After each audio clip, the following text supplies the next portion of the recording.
ዛሬ ለእናንተ ምክር ነው ይዤላችሁ የመጣሁትኝ ማለት ነው። ምክንያቱም በተለይ አዲስ አበባ ያላችሁ ሰዎች በጣም ጥንቃቄ ማድረግ አለባችሁ ማለት ነው። ከጊዜ ወደ ጊዜ ሌቦቹ ፕሮግራማቸውን እየቀያየሩ እየመጡ ነው። በእርግጥ አዲስ አበባ ላይ ብዙ ሌባ እንዳለ የታወቀ ነው። ግን ደግሞ ከጊዜ ወደ ጊዜ ያሰራረቅ ዘዴያቸውን እየቀያየሩ እየመጡ ነው ማለት ነው። ቤት ውስጥ እንኳን በአስፋልት ላይ እንግዲህ የተለመደ ነው። ቤት ውስጥ ደግሞ ጭራሽ እያደነዘዙ እንግዲህ ሰውን እየዘረፉ ነው ያሉት ማለት ነው።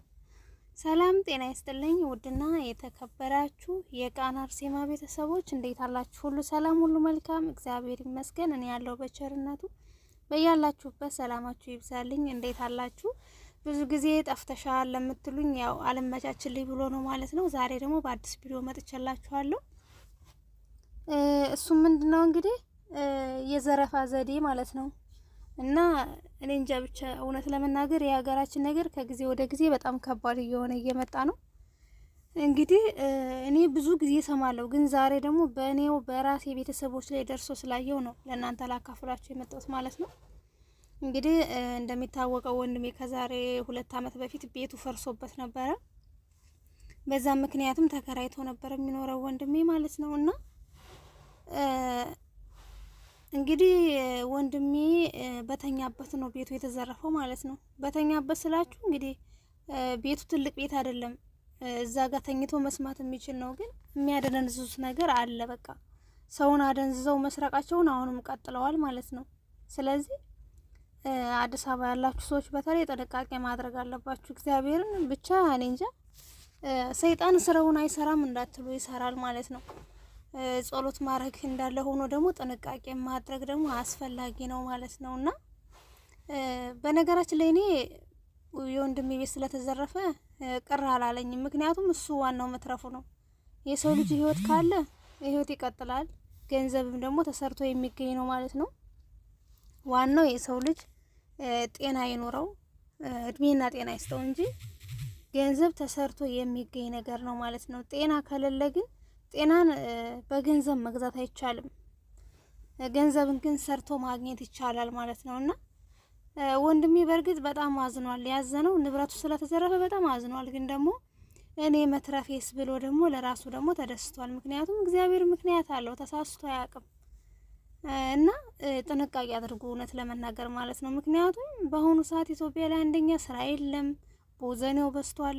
እንኳን በአሁኑ ሰዓት ቦዘኔው በዝቶ በፊት እንኳን ስራ እያለ እኮ ሌባው በጣም ብዙ ነበረ። አሁን ደግሞ ጭራሽ ስራም ስለሌለ ደነኛውም ሰው ሌባ ሆኗል። ምክንያቱም የሚበሉ ስለሚያጡ ግዴታ መስረፍ ስላለባቸው። እኔ ግርም የሚለኝ ነገር ልንገራችሁ፣ ምን አለበት ቢያንስ ከሀብታሞች እንኳን ቢዘርፉ፣ ከደሃ እንዴት ሰው ይዘርፋል? ከደሃ እንዴት ይዘርፋል? እውነት አንዳንዴ በእርግጥ ሳስበው የሀብታም ግቢ ለመግባት ከባድ ነው።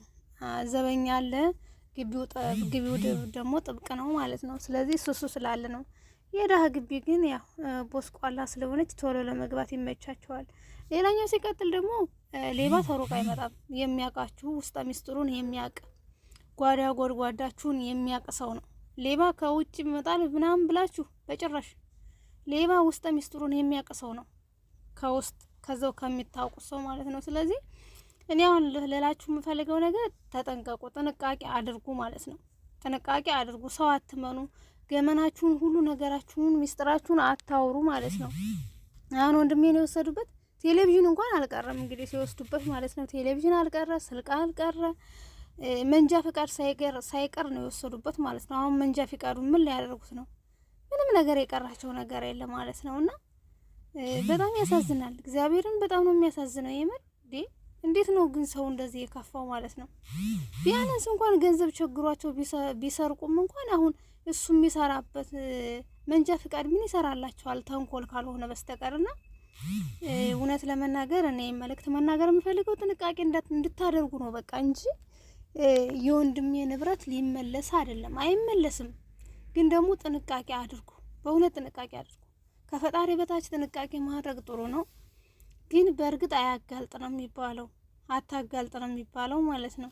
እና እኔ እንደውም ምን አልኩት፣ ምክንያት አለው፣ የሆነ ምክንያት ሊኖረው ይችላል። አንተ አትዘን ምናምን። እሱም በነገራችን ላይ አላዘንም። ምክንያቱም በህይወት ካለው እኔ ሰርቼ የማገኘው ነገር ነው። እንኳንም ለልጆቼ ተረፍኩላቸው፣ እንኳንም ምንም አላደረጉኝ ነው ያለ። ምክንያቱም እነሱ አደንዝዘውታል እሱን ሲጀምር ማለት ነው። ስላደነዘዙት በቃ ተኝቷል ማለት ነው። ስለዚህ ቢነሳ ኖሮ ግን ምንድን ነበር የሚፈጠረው?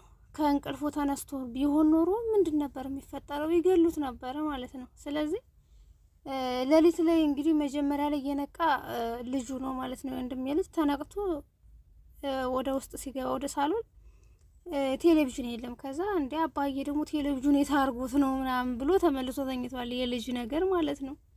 ከዛ ጠዋት ሲነሳ ወንድሜ ቴሌቪዥን የለም፣ እቃ የለም። ቆይቶ ሲያይ ስልክም የለም፣ ምንም የለም፣ እቃ የለም፣ ብርቅስቅስ ብሏል ምናምን በቃ። ከዛም በኋላ ሌባ እንደሆነ ታወቀ ማለት ነው። አመለከተ። ምክንያቱም ብዙ ነገር ስለወሰዱበት ግዴታ ማመልከት አለበት። በሴም ካርድ ራሱ ብዙ ወንጀል ይሰራል ታውቃላችሁ። ስለዚህ እኔ ማለት የምፈልገው ነገር ጥንቃቄ አድርጎ ነው። ያፈሰሰ ነገር አይታፈስም፣ ግን ደግሞ ለእናንተ ይጠቅማችኋል ብዬ ነው ወደ እናንተ ያመጣውላችሁ ማለት ነው። በተለይ አዲስ አበባ ያላችሁ ተከራይታችሁ የምትኖሩ ጥንቃቄ አድርጉ ማለት ነው። እግዚአብሔርን ከፈጣሪ በታች በጣም ከፍቷል፣ ሀገራችን በጣም ከፍቷል በእውነት ሰው ለሰው ተጨካክኗል።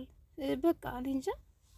ስለዚህ ራሳችሁን ጠብቁ ማለት ነው። ጥንቃቄ አድርጉ ከፈጣሪ በታች። በእርግጥ ጠባቂው ፈጣሪ ነው። እናንተ ደግሞ ከፈጣሪ በታች ጥንቃቄ ማድረግ አለባችሁ ማለት ነው። ሰው ግዴታ ሰው አትመኑ ሳይሆን ለሰው የምታወሩትን ነገር ገደብ ይኖራችሁ ማለት ነው። የውስጣችሁን ጎዳ ጎድጓዳ አትናገሩ ለሰው ማለት ነው።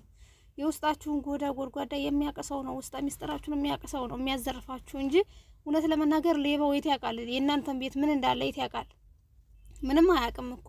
ስለዚህ እናንተን የሚያዘርፋችሁ ውስጣ ሚስጥሩን የሚያቀሰው ነው ማለት ነው፣ ጠቁሞ የሚያዘርፋችሁ ማለት ነው። ስለዚህ በቃ ውስጥ ሚስጥራችሁን አታውሩ ማለት ነው። እና በነገራችን ላይ ሰብስክራይብ አድርጉኝ። ሰብስክራይብ ያላደረጋችሁ ሼር አድርጉልኝ ማለት ነው። አበረታቱኝ። ባለ አዲስ ቪዲዮዎች እመጣለሁኝ። ሰላማችሁ ይብዛልኝ። ባይ ባይ።